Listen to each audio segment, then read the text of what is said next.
Bienvenue au jour 6. Aujourd'hui, on va préparer les images dont vous allez avoir besoin pour votre communauté. Donc, on voit qu'il y a une image ici à droite, il y a l'icône ici qui est tout petit. Il y a différents endroits où on a des images qu'on peut placer et c'est de la seule façon qu'on peut faire du branding sur notre communauté. Donc, on n'a pas de contrôle sur les couleurs, sur les autres choses comme ça, mais on a quand même des endroits en particulier où on peut mettre des images. Donc, c'est intéressant de prendre le temps de les préparer à l'avance. Personnellement, je me sers de Canva parce que c'est plus facile de dupliquer puis de juste modifier. Donc, comment on va faire ça? Ben, vous allez vous rendre dans le Classroom et vous allez aller sur la checklist de préparation de la communauté.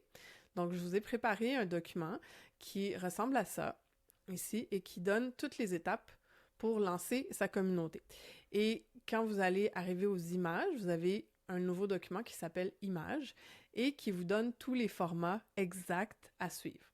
Donc, premièrement, vous avez l'image de couverture. Donc, l'image de couverture, c'est celle qui se retrouve, je vais vous montrer, qui se retrouve ici à droite et qui se retrouve aussi dans le Discovery de communauté. Donc, cette image-là, elle fait 1084 par 576 pixels. Donc, si vous allez dans Canva, vous pouvez choisir une taille sur mesure puis indiquer ces deux quantités-là. Ça va vous donner exactement la bonne image pour que ça sorte comme il faut. Et donc, comme je vous mentionnais, c'est important de tenir compte du mobile, la version mobile, donc ça va être très petit. Alors, si vous mettez beaucoup de texte dessus, ça va être dur à lire sur le téléphone. Donc, assurez-vous de garder ça assez clean. Si vous voulez vous amuser un peu à voir ce que les gens font, allez dans la section Discover Communities et vous allez voir toutes sortes d'exemples et vous pouvez regarder un peu qu'est-ce qui vous attire, qu'est-ce qui attire votre œil, qu'est-ce qui vous donne envie de cliquer, qu'est-ce que les gens ont l'air d'utiliser. Ça va vous donner des idées sur quoi créer comme image. Donc, première image, l'image de couverture.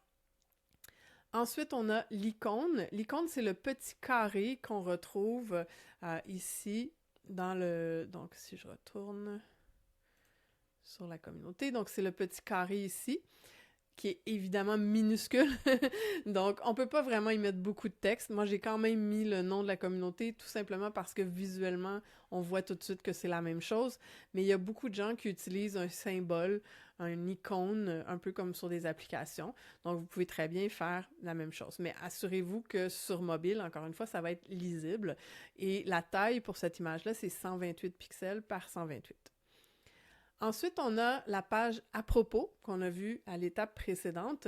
Le format est un petit peu différent, c'est 1400 par 790. Donc ça, c'est les images qu'on retrouve ici sur l'onglet About. Donc ces grandes images-là ici.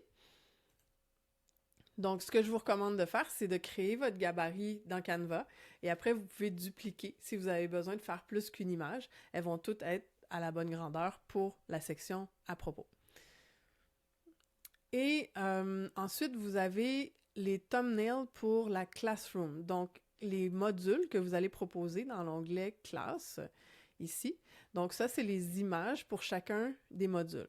Donc, encore une fois, je vous recommande de vous faire un gabarit avec peut-être une ou deux lignes de texte et de pouvoir le dupliquer facilement pour chacun de vos modules si vous le voulez. Ça peut avoir des couleurs très uniformes, comme ça peut être complètement différent d'un module à l'autre. Ça dépend vraiment, il y a des gens qui vont y aller avec des looks très très différents. Si je vous montre sur une autre de mes communautés, vous voyez, on a pris le même branding, mais avec différents noms dessus. Si je vous montre sur une autre de mes communautés, même principe. Donc, on a fait un gabarit et puis on fait que dupliquer puis changer le texte. Donc, ça devient très facile si vous ajoutez des modules dans votre Classroom à ce moment-là. Vous l'avez déjà, le modèle dans Canva, et vous avez juste à en dupliquer un, changer le texte et voilà, vous êtes prêt pour votre prochaine image. Donc, les thumbnails pour la salle de classe, c'est 1460 par 752.